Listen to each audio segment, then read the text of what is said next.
ജോന് പണി കിട്ടാൻ ആർക്കെങ്കിലും ആഗ്രഹമുണ്ടോ ഒരു തട്ട് കൊടുത്താൽ മതി ദേ കടുക്കും അവൻ താഴെ. എന്തായാലും ഒരുപാട് സന്തോഷം. പുതിയ മുഖങ്ങളും പുതിയ ഭാഗങ്ങളായിട്ടൊക്കെ പൂജിത ലാലിച്ചാൻ വരികയാണ്. 1200 രൂപയുടെ മുടിക്കെട്ടുപോയ പൂജിത. അപ്പോൾ ഒരു കലക്കൻ എപ്പിസോഡ് ആയിരിക്കും നമുക്ക് പ്രതീക്ഷിക്കുന്നത്. ഇന്നത്തെ എപ്പിസോഡിന്റെ ഡീറ്റെയിൽസ് ഉയരങ്ങളിൽ നിന്നും കീഴിലുള്ള പൂജിത പറയുന്നതായിരിക്കും. ഇന്നത്തെ എപ്പിസോഡ് ഒരു അടിപൊളി എപ്പിസോഡായിരിക്കും. കാരണം ഇന്ന് നമ്മുടെ കൂടെ എത്തിച്ചേർന്നിരിക്കുന്ന ഒരു ആക്ടർ, ഒരു ടാലൻറ്റഡ് പേഴ്സൺ ആണ്. ഇതുവരെ സിനിമയിലൊന്നും വന്നിട്ടില്ല. അതിലേക്ക് വരാൻ വേണ്ടിയിട്ട് ഓഡീഷന് വേണ്ടിയിട്ടാണ് വരാൻ പോകുന്നത്. So let's check out what the particular plan is. So stay tune and enjoy with all of us. Kaumudi ടെലിവിഷൻ്റെ എല്ലാ പ്രേക്ഷകർക്കും നമ്മുടെ എല്ലാവരുടെയും സ്വാഗതം. ഇന്ന് നമ്മളുടെ കൂടെ സ്ക്രീൻ ടെസ്റ്റിന് പങ്കെടുക്കാനായിട്ട് വന്നു ചേർന്നിരിക്കുന്നത് സായറാണ്. അപ്പോൾ നമുക്ക് സായറിൻ്റെ കൂടുതൽ വിശേഷങ്ങൾ കേട്ടറിയാം. ഹലോ. ഹലോ, എൻ്റെ പേര് പൂജിത ജോ ലാൽസ. നമസ്കാരം. സാർ ഇവിടെ കൊച്ചി തന്നെയാണോ? അതെ. എവിടെ? തമ്മനത്തല്ലേ. സായർ എന്താ ചെയ്യണേ? ഞാനിപ്പോൾ ടൈൽസിൻ്റെ വർക്കിന് വേണ്ടി ഹെൽപ്പറായിട്ട് പോകും. കൂട്ടാൻ്റെ ഒപ്പം തന്നെ. ടൈൽസിൻ്റെ അല്ലേ? ഇതിന് മുന്നേ ആക്ടിങ് ചെയ്തിട്ടുണ്ടോ? ഇല്ല, ചെയ്തൊന്നുമില്ല. ഇല്ല. ഒരു ആഗ്രഹമുണ്ട്. അങ്ങനെ ലുക്കൊക്കെ ഉണ്ട്, അടിപൊളിയായിട്ടുണ്ട്. Thank you. അപ്പോൾ ലൈക്ക് ഏതൊക്കെ എങ്ങനത്തെ ക്യാരക്ടേഴ്സ് ചെയ്യാനാണ് ആഗ്രഹം സായറിന്? സിനിമയിൽ വരികയാണെങ്കിൽ എന്തായാലും കുഴപ്പമില്ല. അത്യാവശ്യം ഒന്ന് ശ്രദ്ധിക്കണം. അത് കാണണം. അപ്പം സാർ തുടങ്ങിക്കോളൂ. എങ്ങനെയാണെന്ന് വെച്ചാൽ അപ്പം നമ്മൾ സ്കൂളിലേക്ക് സ്കൂളിൽ ഡ്രാമയിലേക്ക് ഏതെങ്കിലും പങ്കെടുത്തിട്ടുള്ള സംഭവം മനസ്സിൽ ഓർമ്മയുണ്ടോ? അവസാനമായിട്ട് +2 ആയിരുന്നു. അത് തന്നെ. നമ്മൾ സ്കൂൾ തലത്തിലൊക്കെ നമ്മൾ ബേസിക് എന്ന് പറഞ്ഞാൽ സ്കൂൾ തലങ്ങളിലേക്കാണല്ലോ നമ്മൾ ഒരു കലാകാരൻ നമ്മളിലേക്ക് ആവേശിച്ച് വരുന്നത്. അപ്പം സ്കൂൾ തലങ്ങളിലേക്ക് ചെയ്യുമ്പോൾ ഉള്ള എന്തെങ്കിലും മനസ്സിൽ തങ്ങി നിൽക്കുന്ന ഏതെങ്കിലും സാധനം ഒന്ന് പെർഫോം ചെയ്യാൻ പറ്റിയാൽ നമുക്ക് അങ്ങനെ തുടങ്ങാം. അപ്പം ഞങ്ങളൊരു സാധനം തരുന്നത് തുടങ്ങുന്നതിനേക്കാൾ നല്ലത് ഉള്ളിലുള്ളൊരു സംഭവം ആദ്യം തന്നെ പ്രസൻറ്റ് ചെയ്യുന്നതായിരിക്കില്ലേ നല്ലത്. ഒന്നുമില്ല. +2 വെച്ചൊരു സാറായിട്ടൊക്കെ അഭിനയിച്ചിട്ടുണ്ട്. അതിൻ്റെ രംഗം എനിക്ക് അത്രയും. പിന്നെ ടാബ്ലോ ആയിട്ട് നിന്നുണ്ട്. അങ്ങനെ ഡയലോഗ് അങ്ങനെ പറയാൻ പറ്റുമെന്ന് നോക്കാം. ഇത്രയൊരു സാധനം, വളരെ ചെറിയൊരു സാധനം പറയാം. അത് കഴിഞ്ഞ് നമുക്ക് അഭിനയിക്കാൻ പറ്റുന്നൊരു സാധനം വേറെ തരാം. അപ്പോൾ ആദ്യം ഒരു സംഭവം, നാണം കെട്ട രാഷ്ട്രീയക്കാരൻ്റെ അടുക്കളപ്പുറങ്ങളിൽ ചെന്ന് ഓച്ചാനിച്ച് നിൽക്കാൻ ഷാരസ്യാർക്ക് വയ്യ. ഒരു ചെറിയ സാധനം. ഇത് സായറിൻ്റെ ഒരു ഭാവനയിൽ എങ്ങനെ പറയാൻ പറ്റും? വായിക്കണോ? രാഷ്ട്രീയക്കാരൻ്റെ അടുക്കള പുറങ്ങളിൽ ചെന്ന് നാണംകെട്ട രാഷ്ട്രീയക്കാരൻ്റെ അടുക്കള പുറങ്ങളിൽ ചെന്ന് അത്ര പറഞ്ഞ നാണംകെട്ട രാഷ്ട്രീയക്കാരൻ്റെ അടുക്കള പുറങ്ങളിൽ ചെന്ന് ഓച്ചാനിച്ച് നിൽക്കാൻ ഷാരസ്യാർക്ക് വയ്യ. അത് പേരാ, ഷാരസ്യാർക്ക് വയ്യ. ഒന്ന് പ്രോംപ്റ്റ് ചെയ്യണമെങ്കിൽ പറയാം കേട്ടോ. ആദ്യം തെറ്റിയാൽ പിന്നെ പ്രോംപ്റ്റ് ചെയ്ത് പറയാം. പറഞ്ഞു തരാനനുസരിച്ച് പറയാം. ആക്ഷൻ. നാണംകെട്ട രാഷ്ട്രീയക്കാരൻ്റെ അടുക്കളപ്പുറങ്ങളിൽ ചെന്ന് ഓച്ചാനിച്ച് നിൽക്കാൻ ഷാരസ്യാർക്ക് വയ്യ. ഷാരസ്യാരോട് ഒന്ന് ക്ലിയർ ആയിട്ട് പറഞ്ഞാൽ സാർ. നാണംകെട്ട രാഷ്ട്രീയക്കാരൻ്റെ അടുക്കളപ്പുറത്ത് നിന്ന് ഓച്ചാനിച്ച് നിൽക്കാൻ ഷാരസ്യാർക്ക് വയ്യ. ഇത് നമ്മളിപ്പോ ഒരു സുരേഷ് ഗോപി സ്റ്റൈലിലാണ് ഇതിപ്പോ വന്ന് നിൽക്കുന്നത്. അത് വേണ്ട. ഇതൊക്കെ എന്ത് കുറച്ചും കൂടി ഒരു പക്വതയിൽ പറയാമോ? ഒരു എടുത്തുകേട്ടൊക്കെ നാണംകെട്ട രാഷ്ട്രീയക്കാരൻ്റെ അടുക്കളപ്പുറയിൽ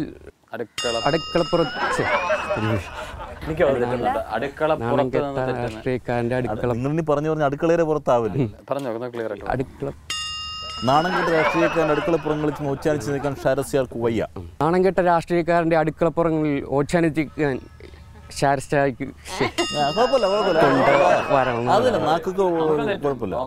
നാണംകെട്ട രാഷ്ട്രീയക്കാരൻ്റെ അടുക്കളപ്പുറങ്ങളിൽ ഓച്ചാനിച്ച് നിൽക്കാൻ ഷാരസ്യാർക്ക് വയ്യ. മനുവിന് വയ്യ എന്ന് പറഞ്ഞാൽ ഈസി ആയിട്ട് പറഞ്ഞാൽ അല്ലേ? ഷാരസ്യാർ അല്ല, ഇതൊരു നാടകത്തിലാണ്. ഇപ്പോൾ ഇതിപ്പോൾ നിങ്ങളിപ്പോൾ നമ്മൾ കോമൺ ആയിട്ട് ഇങ്ങനെ പറഞ്ഞു. ഇതൊരു സ്കൂൾ നാടകത്തിലോ അല്ലെങ്കിൽ പ്രൊഫഷണൽ നാടകത്തിലോ പറയുകയാണെങ്കിൽ എങ്ങനെയായിരിക്കും നമ്മൾ അവിടെ ആ സിറ്റുവേഷനിൽ എങ്ങനെയായിരിക്കും ഈ ഡയലോഗിനെ നമ്മൾ പ്രസൻറ്റ് ചെയ്യുന്നത്? നാടകത്തിൽ ഇപ്പോൾ നാടകത്തിലാണെന്നുണ്ടെങ്കിൽ, പ്രൊഫഷണൽ നാടകത്തിലാണെങ്കിൽ ഈ ഡയലോഗ് പറയുമ്പോഴത്തേക്ക് നാടും കെട്ട് രാഷ്ട്രീയക്കാരൻ അടുക്കളപ്പുറങ്ങളിൽ ചെന്ന് ഓച്ചാനിച്ച് നിൽക്കാൻ ഷാരസ്യാർക്ക് വയ്യ ഇങ്ങനെ പറയാം. ഒരു ചില നടന്മാരുടെ നാടകത്തിൻ്റെ സ്റ്റൈൽ. അപ്പോൾ അത് മാറിയിട്ട് നമ്മൾ മറ്റേ സ്കൂളിൽ നിന്നാണെങ്കിൽ നാണം കെട്ട രാഷ്ട്രീയക്കാരൻ തെരുവ് നാടകങ്ങളെ കണ്ടിട്ടില്ലേ? ഇച്ചിരി കുറച്ചും കൂടെ ഹൈലി പറയും. ഒന്ന് പറഞ്ഞു സാറേ. നാണം കെട്ട രാഷ്ട്രീയക്കാരൻ അടുക്കളപ്പുറങ്ങളിൽ ചെന്ന് ഓച്ചാനിച്ച് നിൽക്കാൻ ഷാരസ്യാർക്ക് വയ്യ. ഇത് അമച്ചർ നാടകങ്ങളിൽ നമ്മൾ പറയുന്ന ഇവിടെ നമുക്ക് പറയണ സാധനം. ഇതിപ്പോ നമ്മൾ ഇത് രണ്ടും വിട്ടിട്ട് അല്ല ഇപ്പൊ കുറച്ചും കൂടി ഇപ്പോൾ സിനിമ നമുക്കിപ്പോൾ തൽക്കാലം വേണ്ട, അതിലേക്ക് നമുക്ക് ഇനി വരാൻ ആൾക്ക് പ്രസന്റ് ചെയ്ത് വരാൻ സമയമെടുക്കും. അപ്പോൾ നമുക്കിപ്പോൾ ഈ നിലവിൽ ഒരു പ്രൊഫഷണൽ നാടകത്തിലേക്ക് നിങ്ങൾ പൊക്കോളൂ. പ്രൊഫഷണൽ നാടകത്തിൽ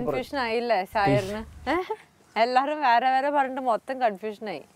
നാണം കെട്ട രാഷ്ട്രീയക്കാരൻ്റെ അടുക്കളപ്പുറങ്ങളിൽ ഓച്ചാനിച്ച് നിൽക്കാൻ ശാസ്ത്രീയക്ക് വയ്യ. ഓർമ്മയുണ്ടല്ലോ അല്ലേ? ഇത്ര ഞാൻ മറന്നുപോയി. ഗുഡ്, ഗ്രാസ്പിംഗ് പവർ ആണ് കേട്ടോ. ഇനി മറ്റേത് കൊടുക്കാം. ഇതിപ്പോൾ ഓക്കെയാണ്. ഇത് നമ്മളൊരു റൊമാൻറ്റിക് ഹീറോയാണ്, അല്ലെങ്കിൽ ഒരു ജീവിതം എന്താണെന്ന് വളരെ റിസ്കി ആയിട്ട് അനുഭവിച്ച് വന്ന ഒരു മനുഷ്യനാണ്. അപ്പോൾ അയാൾക്കൊരു കാമുകി, അയാളൊരു പെൺകുട്ടിയെ ഇഷ്ടപ്പെടുന്നുണ്ട്. അപ്പോൾ ആ പെൺകുട്ടി അല്ലെങ്കിൽ നിങ്ങളുടെ ജീവിതത്തിലേക്ക് വരാൻ ആ പെൺകുട്ടി ആഗ്രഹിക്കുന്നു. അപ്പോൾ നിങ്ങൾക്ക് അയാളെ സ്വീകരിക്കണമെന്നുണ്ട്, എന്നാൽ രണ്ട് മനസ്സാണ്. അപ്പോൾ ആ പെൺകുട്ടിയുടെ അടുത്ത് ഒരു സിറ്റുവേഷൻ പറയാം. അപ്പോൾ ആ കുട്ടി നിങ്ങൾക്ക് വേണ്ടി നിങ്ങളൊരു പ്രണയാഭ്യർത്ഥന നടത്തുമ്പോൾ നിങ്ങൾ എങ്ങനെ അതിനെ പ്രതികരിക്കും? ഒന്നും മനസ്സിൽ വരുന്നില്ല, ഓടി വരുന്നില്ല. രാവിലെ വീട്ടിൽ നിന്ന് ഹാപ്പി മൈൻഡോടുകൂടി അല്ലേ വന്നു? പിന്നെ ഡയലോഗ് ഇതാണ്, ജീവിതം എനിക്ക് സമ്മാനിച്ചത് കുറേ ദുഃഖങ്ങൾ മാത്രം, പക്ഷേ നീ എൻ്റെ ജീവിതത്തിലേക്ക് വന്നാൽ എനിക്ക് സന്തോഷം. ഇത് നിങ്ങളുടെ രീതിയിൽ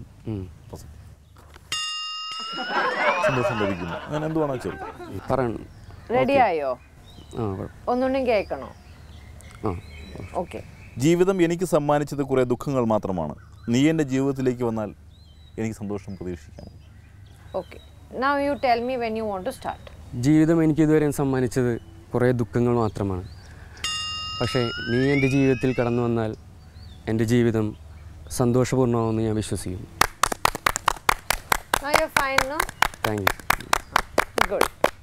ഇത് ഇപ്പോൾ പറഞ്ഞിരിക്കുന്നത് മൂക്കൊക്കെ ഇങ്ങനെ വെച്ചിട്ട് ഇങ്ങനെ അങ്ങനെയൊന്നും വേണ്ട, വളരെ സാധാരണക്കാരനായ ഒരു മനുഷ്യൻ. ജീവിതം എനിക്ക് ഇതുവരെ സമ്മാനിച്ചത് കുറേ ദുഃഖങ്ങൾ മാത്രമാണ്, നീ എൻ്റെ ജീവിതത്തിലേക്ക് വന്നാൽ അത് സന്തോഷപൂർവ്വമായിരിക്കും എന്നാണ് എൻ്റെ വിശ്വാസം. ഞങ്ങളുടെയൊക്കെ വിശ്വാസം അതാണ്. പക്ഷേ ഡയലോഗ് അതിൽ നിന്ന് പോയി സന്തോഷം പൂർണ്ണമാക്കുമെന്നൊക്കെ നേരത്തെ പറഞ്ഞു. പക്ഷെ അത് അടിപൊളിയായി, ഇതിൽ കുറച്ചുകൂടെ ക്ലിക്കാറുണ്ട്. പുള്ളിക്കാരത്തിന്റെ കണ്ണിൽ നോക്കിയിട്ട് ഗേൾഫ്രണ്ട് ഒന്നും ചോദിച്ചു നോക്കൂ. ഗേൾഫ്രണ്ട് ഉണ്ടോ? ഗേൾഫ്രണ്ട് ഉണ്ടായിരുന്നു, പോയി.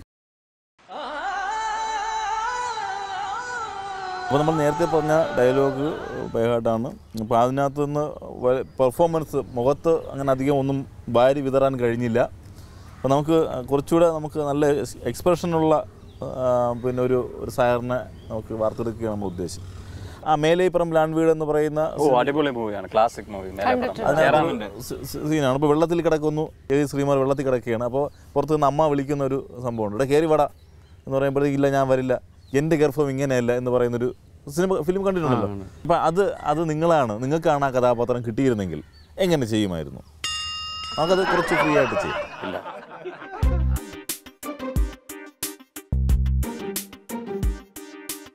അപ്പോൾ കയറി വാട എന്ന് പറയുമ്പോഴത്തേക്ക് ഇല്ല ഞാൻ വരില്ല, എടാ നിന്നോട് ഇങ്ങോട്ട് വരാനാ പറഞ്ഞേ, ഇല്ല ഞാൻ വരില്ല, വീണ്ടും പറയുന്നു ഇല്ല കയറി വരില്ല, എടാ ഇങ്ങോട്ട് വരാൻ, ഇല്ല എൻ്റെ ഗർഭം ഇങ്ങനെ അല്ല, ഞാനല്ല, എൻ്റെ ഗർഭം ഇങ്ങനെ അല്ല, അങ്ങനെ പറയാം. അപ്പോൾ അത് സായറിനാണ് ആ കഥാപാത്രം ലഭിച്ചിരുന്നെങ്കിൽ സായർ അതിന് എങ്ങനെ ചെയ്യും? ഓക്കെ, ഞാനാണ് അമ്മ, അല്ലെങ്കിൽ പൂജിതാമ്മ.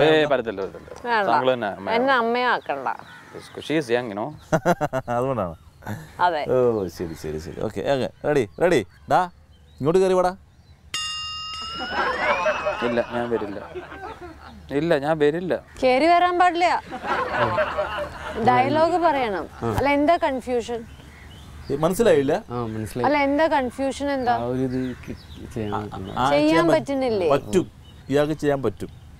നമ്മൾ ഏതൊരു കഥാപാത്രവും ഏത് സിറ്റുവേഷനും തന്നിരുന്നാലും നമുക്ക് ചെയ്യാൻ പറ്റണം. ഇതിപ്പോ ആക്ച്വലി ഭയങ്കര ഈസി, ഇത്ര പേരെ ഉള്ളൂ. പറ്റത്തില്ലെങ്കിൽ നമ്മൾ പിടിപ്പിച്ച് പറ്റിക്കാൻ പറ്റുമോ? ഇല്ലല്ലോ. ഇതൊക്കെ നമ്മൾ സിനിമ ചെയ്തിട്ട് നമുക്ക് കൊടുക്കുന്നതായിരിക്കും നല്ലത്. ഇപ്പൊ ആദ്യത്തെ ഒരു പ്രസന്റേഷനിൽ പുള്ളി ഓക്കെ ആണോ എന്നാണ് എൻ്റെ ചോദ്യം.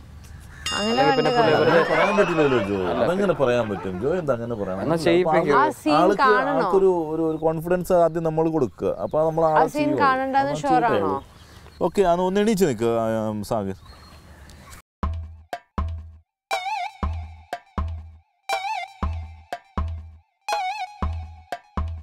ഓക്കെ റെഡി കയറി വാടാ. ഇല്ല അമ്മേ. ഇവിടെ നിന്നോട് കയറി വരാനാ പറഞ്ഞ. ഇല്ല ഞാൻ ഇവിടെ വാടാ ഇങ്ങോട്ട് കയറി. ഇല്ല അമ്മേ ഞാനല്ല. എന്തല്ല നീ ഇങ്ങോട്ട് കയറി വരാനാ പറഞ്ഞത്. എന്റെ ഗർഭം ഇല്ല അമ്മേ. എന്റെ ഗർഭം അങ്ങനെ അല്ല. എന്റെ ഗർഭം അങ്ങനെ അല്ല. തിരിച്ചു പറ. അപ്പൊ ഇതിപ്പോ ജഗതി ചെയ്തത് തീർന്നില്ലല്ലോ, കംപ്ലീറ്റ് ആയില്ലല്ലോ. ഈ ചെയ്തതിന് നല്ല പ്രോത്സാഹനം കൊടുക്കണം. ഗുഡ്. ഓക്കെ. ഇനി നമ്മൾ പറഞ്ഞ ഡയലോഗ് പറഞ്ഞു തരില്ല. ഞാൻ എന്റെ പോഷൻ മാത്രമേ പറയുള്ളൂ. ചിലപ്പോൾ നിങ്ങളുടെ കയ്യിൽ നിന്നിട്ട് പറയേണ്ടി വരും. അതൊന്ന് പറഞ്ഞോ. ഇങ്ങോട്ട് കയറി വാടാ. ഇല്ല. എടാ നിന്റെ അടുത്താ പറഞ്ഞിട്ട് കയറി വരാൻ. ഇല്ല അമ്മേ. ഇടാ ഇങ്ങോട്ട് കയറി വരാൻ. നിന്റെ കാലിന് ഞാൻ കൈ അടിച്ചു കയറി വാ. നിന്നെ കുറേ ദിവസം നോക്കി നടക്കണേ ഞാൻ നിന്നെ. ഇങ്ങോട്ട് കയറി വാങ്ങോട്ട്. ഇത് കംപ്ലീറ്റ് സിനിമയെന്ന് അല്ല ഞാൻ അത് മാറി കൈ നിടാൻ ഞാൻ പറഞ്ഞായിരുന്നല്ലോ. എന്നാലും നിങ്ങൾ പറയുമ്പോൾ കുറച്ചുകൂടെ പ്രൊഫഷണൽ ആയിട്ട് പറയൂ. ഇത് കയ്യിൽ നിന്ന് കയറി വരും എന്നൊക്കെ അങ്ങനെ ചെയ്യാതെ കറക്റ്റായിട്ട് ചെയ്യുക. പുള്ളി കറക്റ്റായിട്ട് റിപ്ലൈ തരുന്നുണ്ടല്ലോ. ശരി ശരി. അപ്പോൾ പറഞ്ഞ ഡയലോഗ് മാത്രമേ. ഇങ്ങോട്ട് കയറി വാടാ. ചുറ്റും കുളമൊക്കെ നോക്കിക്കോ, നമ്മളെ നോക്കണ്ട. മീനായിട്ട് കളിക്കാം. അല്ല വേണേ പുതിയ നോക്കിയാൽ കുളം ആയിക്കോളൂ. അതെ അങ്ങനെ കയറി വാടാ. എടാ നിന്നോടാ വിളിച്ച് ഇങ്ങോട്ട് കയറി വരാൻ. ഇല്ല അമ്മേ. ഇങ്ങോട്ട് കയറി വാടാ. ഇല്ല ഇല്ല എന്റെ ഗർഭം അങ്ങനെ അല്ല. അങ്ങനെയൊക്കെ പറ. ടെൻഷൻ അടിക്കേ വേണ്ട. ഇനി ഒരു കാര്യം ചെയ്യാം. നമുക്ക് ഇതല്ല വേറെ ഡയലോഗ് പറയാൻ പുള്ളി വേറെ നേരത്തെ ആദ്യം നമ്മൾ കോൺഫിഡന്റ് ആയിട്ടാണ് സംസാരിച്ചത്. Okay okay. എങ്കിൽ അതേ ടൈപ്പിൽ ഡയലോഗ് കൊടുക്കട്ടെ. നേരത്തെ ആ മറ്റേ പെൺകുട്ടിയോട് പറഞ്ഞ ഡയലോഗും കുറച്ച് സെൻറ്റി ആയതുകൊണ്ട് അതിനെ പക്കയായിട്ട് ചെയ്യാൻ പറ്റിയെന്ന് തോന്നുന്നു. രാഘവേട്ട, സത്യത്തിൽ ഞാൻ ആരാ? ചെറുപ്പത്തിൻ്റെ ചുരത്തിളപ്പിൽ പാവം എൻ്റെ അമ്മയ്ക്ക് പറ്റിപ്പോയൊരു കൈപ്പിഴ. അതിൻ്റെ പേരിൽ സമൂഹം മുഴുവൻ തന്തയില്ലാത്തവണെന്ന് വിളിച്ചിട്ടും ഈ മനസ്സ് തേങ്ങിയില്ല. പക്ഷേ ഈ നെഞ്ചിലെ ചൂടും തണലും കൊടുത്ത് ഞാൻ വളർത്തിയ എൻ്റെ പൊന്നു പെങ്ങളെന്നെ ബാസ്റ്റർ എന്ന് വിളിച്ചപ്പോൾ തളർന്നു പോയി രാഘവട്ടെ. ഞാൻ തളർന്നു പോയി. സാർ ഇത് മമ്മൂട്ടിയുടെ മമ്മൂട്ടിയുടെ മിമിക്രിയാണോ? മമ്മൂട്ടിയുടെ മിമിക്രി അല്ലേ ഇത്? ഡയലോഗ് പറഞ്ഞത് മമ്മൂട്ടിയായിട്ട് ഇതിന് യാതൊരു ബന്ധമില്ല. അപ്പോൾ ഇതാണ് ഡയലോഗ്. രാഘവേട്ടാ, സത്യത്തിൽ ഞാൻ ആരാ? ആണ് സത്യത്തിൽ ഒരു രാഘവേട്ട, സത്യത്തിൽ ഞാൻ ആരാ? ഒരു എനിക്കറിയില്ല ഞാൻ ആരാണെന്ന്. ആ ഒരു സംഭവമാണ് രാഘവേട്ട. സത്യത്തിൽ ഞാൻ ആരാ? രാഘവേട്ട, സത്യത്തിൽ ഞാൻ ആരാ? ചെറുപ്പത്തിൻ്റെ ചുരത്തിളപ്പിൽ പാവം എൻ്റെ അമ്മയ്ക്ക് പറ്റിപ്പോയൊരു കൈപ്പിഴ. ചെറുപ്പത്തിൻ്റെ ചോരത്തിളപ്പിൽ പാവം എൻ്റെ അമ്മക്ക് പറ്റിയൊരു കൈപ്പിഴ. അതിൻ്റെ പേരിൽ സമൂഹം മുഴുവൻ തന്തയില്ലാത്തവണെന്ന് വിളിച്ചിട്ടും ഈ മനസ്സ് തേങ്ങിയില്ല. അതിൻ്റെ പേരിൽ സമൂഹം മുഴുവൻ തന്തയില്ലാത്തെന്ന് വിളിച്ചിട്ടും ഈ മനസ്സ് തേങ്ങിയില്ല. പക്ഷേ ഈ നെഞ്ചിലെ ചൂടും തണലും കൊടുത്ത് ഞാൻ വളർത്തിയ എൻ്റെ പൊന്നു പെങ്ങളെന്നെ മാസ്റ്റർ എന്ന് വിളിച്ചപ്പോൾ തളർന്നുപോയി രാഘട്ടവാൻ, തളർന്നുപോയി. സത്യത്തിൽ ഈ നെഞ്ചിൽ ഞാൻ വളർത്തിയ ഈ നെഞ്ചിലെ ചൂടും തണലും കൊടുത്ത് ഞാൻ വളർത്തിയ എൻ്റെ കുഞ്ഞു പെങ്ങളെന്നെ ബാസ്റ്റർ എന്ന് വിളിച്ചപ്പോൾ സത്യത്തിൽ ഞാൻ തളർന്നുപോയി രാഘവേട്ട, തളർന്നുപോയി. മോളെ എന്ന് വിളിക്കാൻ പോലും യോഗ്യതയില്ലാത്തവനാണ് ഞാനെന്ന് എനിക്കറിയാം. മോളെ എന്ന് വിളിക്കാൻ പോലും യോഗ്യതയില്ലാത്തവനാണ് ഞാനെന്ന് എനിക്കറിയാം. എങ്കിലും പോകുമ്പോൾ ഒരു വാക്ക് ഏട്ടൻ പോവാ മോളെ. അപ്പോൾ ഇങ്ങനെ ഈ ഏട്ടൻ പോവാ മോളെ എന്ന് പറഞ്ഞിട്ട് നടന്നു പോകുന്നൊരു സംഭവമുണ്ട്. അത് വ്യക്തമായിട്ട് കാണിക്കും. ഏട്ടൻ പോവാ മോളെ എന്ന് പറഞ്ഞിട്ട് അവളെ നോക്കിക്കൊണ്ട് ഇങ്ങനെ തിരിഞ്ഞു നോക്കി നടന്നു പോകുന്ന ഒരു സീൻ. അത് നോക്കി എങ്ങനെയാണ് നോക്കാം. അപ്പോൾ ഇവിടെ പകുതി മൂലം നമുക്ക് തുടങ്ങാം. ഈ നെഞ്ചിലെ ചൂടും തണലും കൊടുത്ത് ഞാൻ വളർത്തി എൻ്റെ പൊന്നുപെങ്ങളെന്നെ ബാസ്റ്റെന്ന് വിളിച്ചപ്പോൾ തളർന്നുപോയി. മോളെ എന്ന് വിളിക്കാൻ പോലും യോഗ്യതയില്ലാത്തവനാണ് ഞാനെന്ന് എനിക്കറിയാം. എങ്കിലും പോകുമ്പോൾ ഒരു വാക്ക് ഏട്ടൻ പോവാം മോളെ. എന്നിട്ട് ഇങ്ങനെ തിരിഞ്ഞ് നടന്നു പോകുന്നു. അല്ല അങ്ങോട്ട് പോകണം എന്നല്ല നമ്മൾ ആ ക്യാമറയ്ക്കല്ലേ കിട്ടുള്ളൂ. ഓക്കെ. അപ്പോൾ പറയുന്നത് ഇങ്ങോട്ട് നോക്കി പറഞ്ഞിട്ട് അങ്ങോട്ട് നോക്കി നടന്നങ്ങ് പോയാൽ മതി. ഈ നെഞ്ചിലെ ചൂടും തണലും കൊടുത്ത് ഞാൻ വളർത്തിയ എൻ്റെ പൊന്നുപെങ്ങളെന്നെ ബാസ്റ്റെന്ന് വിളിച്ചപ്പോൾ തളർന്നുപോയി രാഘവേട്ട, തളർന്നുപോയി. മോളെന്ന് വിളിക്കാൻ യോഗ്യതയില്ലാത്തവനാണ് ഞാനെന്ന് എനിക്കറിയാം. എങ്കിലും പോകുന്നതിന് മുമ്പ് ഒരു വാക്ക്, ഈ ഏട്ടൻ പോകണമോ? ഏട്ടൻ പോവാൻ മോളെ. ഈ ഏട്ടൻ പോവാണ് മോളെ. പോവാണ് മോളെ എന്ന് പറയില്ല, അതിപ്പോൾ വേറെ സ്ലാങ് ആയി പോകും. അത് വേണ്ട. ഏട്ടൻ പോവാണ് മോളെ. ശരി, എനിക്കൂടെ തെറ്റിയല്ല. പോകുന്നതിന് മുമ്പ് ഒരു വാക്ക്, ഏട്ടൻ പോവാൻ മോളെ. പോകുന്നതിന് മുമ്പ് ഒരു വാക്ക്, ഈ ഏട്ടൻ പോവാ മോളെ എന്ന് പറഞ്ഞിട്ട് ഇപ്പൊ ഞാനാണ് മകൾ അല്ലെങ്കിൽ അയാളാണ് മകള്? നിങ്ങൾ രണ്ടുപേരായാൽ മതി. രാഘവേട്ടനും പിള്ളേരും പോട്ടെ. Ready okay.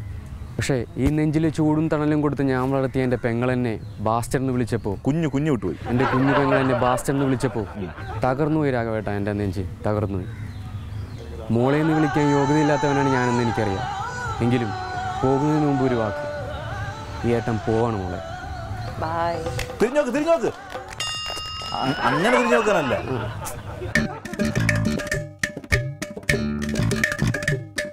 വിഷമത്തിൽ തിരിഞ്ഞു നോക്കില്ലേ, നിർത്തോ ആരെങ്കിലും വിളിച്ചു നിർത്തോ നോക്കാന്നുള്ള ആഗ്രഹം ഉണ്ടോ? അപ്പം ഞാൻ തിരിച്ചു വിളിക്കുമ്പോൾ എന്നൊരു പ്രതീക്ഷയുണ്ട്. ഏട്ടൻ പോകാന്നൊക്കെ പറഞ്ഞ് ചുമ്മാടെ പറഞ്ഞിട്ട് പോവുകയാണ്. അപ്പം തിരിച്ചു വിളിക്കുന്നത് ഓക്കെ. സത്യത്തിൽ ഈ നെഞ്ചിൽ ചൂടും തണലും കുളർത്ത് ഞാൻ വളർത്തിയ എൻ്റെ കുഞ്ഞു പെങ്ങളെന്നെ ബാസ്റ്റർ എന്ന് വിളിച്ചപ്പോൾ തകർന്നുപോയി രാഘവേട്ടാ. എൻ്റെ മനസ്സ് തകർന്നുപോയി. മോളേന്ന് വിളിക്കാൻ യോഗ്യതയില്ലാത്തവനാണ് ഞാനെന്ന് എനിക്കറിയാം. എങ്കിലും ഞാൻ പോകുന്നതിന് മുമ്പ് ഒരു വാക്ക്, ഞാൻ പോകുവാണ്. ഞാൻ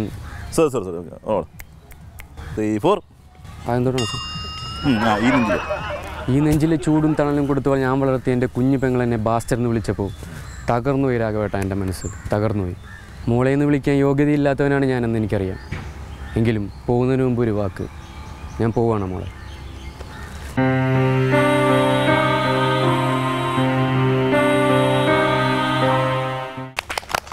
അടിപൊളി പെർഫെക്റ്റ് ആയിട്ട് ചെയ്തു.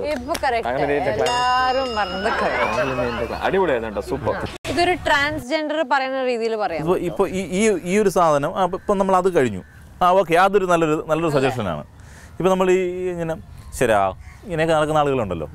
അപ്പോൾ അവരിപ്പോൾ ഈ സാധനം രാഘവേട്ട സത്യത്തിൽ ഞാൻ ആരാ, ചെറുപ്പത്തിൻ്റെ ചോളത്തിളപ്പിൽ ഭാവം എൻ്റെ അമ്മയ്ക്ക് വൈഫിട്ട് അങ്ങനെയൊക്കെ പറയുന്ന സംഗതികളല്ല. അപ്പോൾ അത് അങ്ങനെയുള്ള ട്രാൻസ്ജെൻഡർ ആണ് പറയുന്നതെങ്കിൽ എങ്ങനെയായിരിക്കും അത് സംഭവം എന്നുള്ളതാണ്.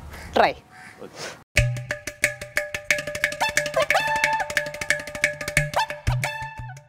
ആ രീതിയിലൊന്ന് പറഞ്ഞു നോക്കി. ട്രാൻസ്ജെൻഡർ ആണെങ്കിൽ ഇപ്പൊ പറഞ്ഞു സെയിം ഡയലോഗ്സ് പറയാൻ പാടില്ല. ഇവിടെ ആ കൂടി 1 2 3 4 5 6 7 8 ഞാൻ ആരാ, 3 4 ചെറുപ്പത്തിൻ്റെ ചോളത്തിളപ്പിൽ പാവം എൻ്റെ അമ്മയ്ക്ക് പറ്റിയ കൈപ്പിട്ട അതിൻ്റെ പേരിൽ സമൂഹം മുഴുവൻ തന്നേരത്ത് വിളിച്ചിട്ടും എനിക്കൊരു ഫീലുമില്ല. ഹോ, അങ്ങനെ ആ ഒരു രീതിയിൽ ഇനി കൈ നിട്ട് പറഞ്ഞു ഞാനിവിടെ നിൽക്കുകയാണ്. അവിടെ നിന്ന് വരുന്ന ഒരു സംഭവം ഉണ്ടല്ലോ, അത് നമുക്ക് അതിന് തിരിച്ച് പോകുന്നതും അങ്ങനെ തന്നെ എടുക്കാം. ഇങ്ങനെ ആളിവിടെ ഇങ്ങനെ വരുന്നു, ഇവിടെ നിൽക്കുന്നു, ഇവിടെ നിൽക്കുന്ന രാഘവേട്ടൻ നോക്കി കാര്യങ്ങളെല്ലാം സംസാരിക്കുന്നു. അപ്പോൾ അത് കഴിഞ്ഞതിന് ശേഷം പുള്ളി ഇതെല്ലാം പറഞ്ഞു ഞാൻ പോവേണ എന്ന് പറഞ്ഞിട്ട് പുള്ളി ഇങ്ങനെ നടന്ന് പോകുന്നൊരു സംഭവം. ഓക്കെ, ആക്ഷൻ പറ. ഇതെന്തോ ഇത് ഇങ്ങനെ വർത്താനം പറഞ്ഞുകൊണ്ടിരിക്കുന്ന സമയത്ത് നടക്കുമല്ലോ. എനിക്കറിയാൻ പറ്റി ചോദിക്കുക, ഇയാളെന്ത് പട്ടിക്കുട്ടി കിടന്ന് ഓടുന്ന പോലെ ഇങ്ങോട്ട് ഇങ്ങോട്ട് ഓടുന്നേ. റെഡി രാഘവേട്ടാ, സത്യത്തിൽ ഞാൻ ആരാ,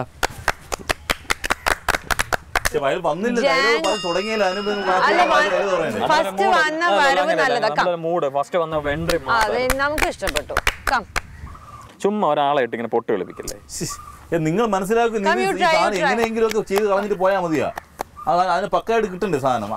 താങ്കൾ ഏത് പടത്തിലാണ് ഈ ട്രാൻസ്ജെൻഡർ ആയിട്ട് വേഷം കൊടുക്കുന്നത്? നമ്മള് പടത്തിനേക്ക് വേഷം പറഞ്ഞു എങ്ങനെ ചുമ്മാ ട്രാൻസ്ജെൻഡർ ആയിട്ട് അഭിനയിപ്പിക്കാൻ ഏതെങ്കിലും വേഷം ഉണ്ടോ ട്രാൻസ്ജെൻഡർ ആയിട്ട് പുള്ളിക്ക്? പടത്തിൽ വേഷം കൊടുക്കുന്ന സംസാരിച്ചിട്ടില്ല, അത് മനസ്സിലാക്കൂ. അഭിനയിക്കുക, കോമാളിയായിട്ട് അഭിനയിക്കുക, ഇങ്ങനെ കഥാപാത്രം ഉണ്ടെങ്കിൽ കുഴപ്പമില്ല. ഓക്കെ, നല്ല എൻട്രി ആണ്. For the first take good. കുറച്ചുകൂടി മുതൽ വന്നാൽ മതി. 1 2 3. രാഘവേട്ടാ, സത്യത്തിൽ ഞാൻ ആരാ, ചെറുപ്പത്തിൻ്റെ ചോരത്തിളപ്പിൽ എൻ്റെ അമ്മക്ക് പറ്റിയൊരു കൈപ്പിഴ ഈ ലോകം മുഴുവൻ പരിഹസിച്ചപ്പോഴും ഞാൻ പതറിയില്ല. പക്ഷേ ഈ നെഞ്ചിൽ ചൂടും തണലും കൊടുത്ത് എൻ്റെ പെങ്ങൾ എന്നെ ബാസ്റ്റർ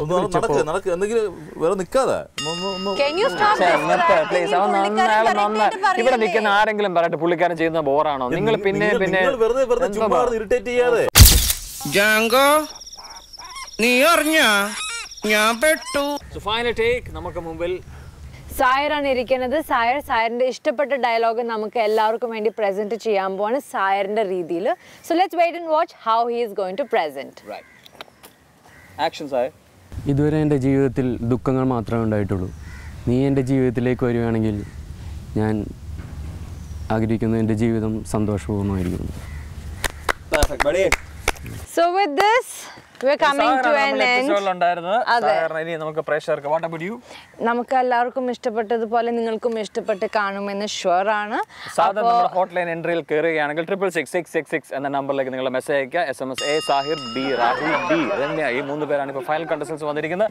ആരായിരിക്കും ജയിക്കുമെന്ന് കാത്തിട്ട് കാണാം അടുത്ത എപ്പിസോഡ്. അതിന് മുമ്പ് നമ്മളുടെ ബിലൗഡ് നമ്മളുടെ ഡ്രാമ ആർട്ടിസ്റ്റും ഡ്രാമ സാറുമായ രജീഷ് ലാൽ സാറിന്റെ ഒരു ഡ്രാമ എക്സ്പീരിയൻസിൽ സാർ എങ്ങനെ കാണുന്നു ഈ പ്രതിഭയെ? മറ്റേ കണ്ടസ്റ്റന്റിനെ കാണിച്ചു കൊടുക്കാം എങ്ങനെ ഉണ്ടായിരുന്നു. എങ്ങനെയുണ്ടായിരുന്നു ഈ പ്രതിഭ? ഇപ്പൊ എന്റെ കാഴ്ചപ്പാടില് അദ്ദേഹം നല്ല കഴിവുള്ള ഒരാളാണ്. അത് തന്നെ വലിയൊരു കാര്യമാണ്. പിന്നെ പുള്ളി ഏതൊരു സിറ്റുവേഷനിലും പറഞ്ഞാലും പുള്ളി ചെയ്യാൻ ലാസ്റ്റിനെ കുറിച്ച് ഒന്ന് പതറിപ്പോയെങ്കിലും പുള്ളി അവസാനം പറഞ്ഞ ഒരു ഡയലോഗ് എനിക്ക് വളരെ ബൈ ഹാർട്ട് നല്ലൊരു എന്നെ ഹൃദയത്തെ സ്പർശിച്ചു. കാരണം ജീവിതത്തിൽ ദുഃഖങ്ങൾ മാത്രം സമ്മാനിച്ചുവെങ്കിലും പുള്ളിക്ക് ഉയരങ്ങളിലേക്ക് എത്താൻ എന്തായാലും ഈ ഒരു പ്ലാറ്റ്ഫോം ഉപകരിക്കുമെന്ന് തന്നെയാണ് എൻ്റെ വിശ്വാസം. പ്ലാറ്റ്ഫോം അല്ല പ്ലാറ്റ്ഫോം. അതെ കറക്റ്റല്ലേ? തട്ട് അതെ തട്ടേ കയറി മട്ടക്ക മാറുമെന്ന് പറഞ്ഞിട്ട്. അപ്പോൾ എന്തായാലും നല്ലൊരു ഭാവി പുള്ളിക്ക് ഉണ്ടെന്നാണ് എനിക്ക് ഇതിൽ നിന്നും പറയാൻ പറ്റുന്നത്. ഇനി താങ്കൾ ഏത് സിനിമയിലാണ് അദ്ദേഹത്തെ തെരഞ്ഞെടുത്തിരിക്കുന്നത്? ഏതാണ് താങ്കൾ ചെയ്യാൻ കൊടുക്കുന്ന പ്രൊജക്ടുകൾ ഏതൊക്കെയാണെന്ന് പറഞ്ഞാൽ കൊള്ളായിരുന്നു. സിനിമയിലേക്ക് അയാളെ വിളിച്ചിട്ടില്ലല്ലോ ഞാൻ. ഏതിനകത്താണ് നമ്മുടെ ചാനലിന്റെ തന്നെ ഷോകൾ ഒത്തിരി പേര് വരുന്നുണ്ട്. ഏതൊക്കെയാണ് കറക്റ്റ് ക്ലാരിറ്റി ആയിട്ട് പറഞ്ഞായിരുന്നെങ്കിൽ? ക്ലാരിറ്റി ആയിട്ട് പറയാൻ നമുക്ക് അതെല്ലാം എൻ്റെ സ്ക്രിപ്റ്റ് വർക്കുകളൊക്കെ നടന്നുകൊണ്ടിരിക്കുന്നുള്ളൂ. സംഭവമൊന്നുമില്ല. എന്താണ് സാധനം? എന്താണ് എന്തിനാണ് ഇപ്പൊ സെലക്ട് ചെയ്യുന്നത്? എന്തിനാണ് ഇപ്പോ റിയാലിറ്റി ഷോ ഒരുപാട് വരുന്നുണ്ട്. റിയാലിറ്റി ഷോകളൊക്കെ ഒരുപാട് വരുന്നുണ്ട്. ഞങ്ങൾക്ക് അറിയാം. ഞങ്ങൾക്ക് പല ചാനലും ഞങ്ങൾക്ക് വരുന്നുണ്ട്. ഏതിനാണ് ആളെ വിളിച്ചിരിക്കുന്നത്? പറഞ്ഞോ. വൈൻഡപ്പ് അല്ലല്ല വൈൻഡപ്പ് അല്ല.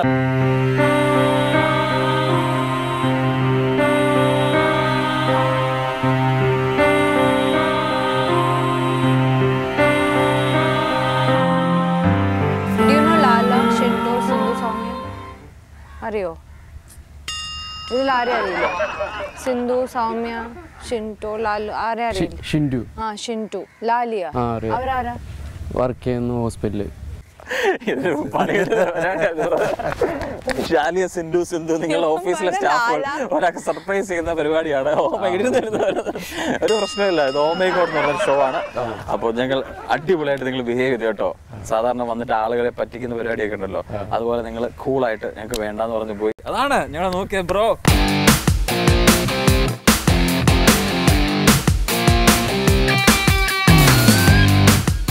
അങ്ങനെ നമ്മളുടെ സായറിന് നല്ല പണി കിട്ടി. ഡാലിയ, ഷിൻറ്റോ, സിന്ധു ആൻഡ് സൗമ്യയുടെ കയ്യിൽ.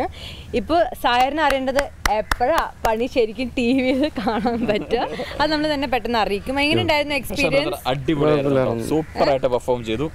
പക്ഷേ ഇതോടൊരു ഗുണം ഡെഫിനറ്റ്ലി ഉണ്ടായി. പണി കിട്ടിയാൽ കൂടി തന്നെ സായറിന്റെ കോൺഫിഡൻസ് ലെവൽ കൂടി. ഏതൊരു പ്രോഗ്രാമിന് പോയാലും ഇനി ഇതിലും ബെറ്റർ ആയിട്ട് പെർഫോം ചെയ്യാൻ പറ്റുമല്ലോ, അത് വലിയൊരു കാര്യം തന്നെയല്ലേ? എന്താണ് ഇതിനെ കുറിച്ച്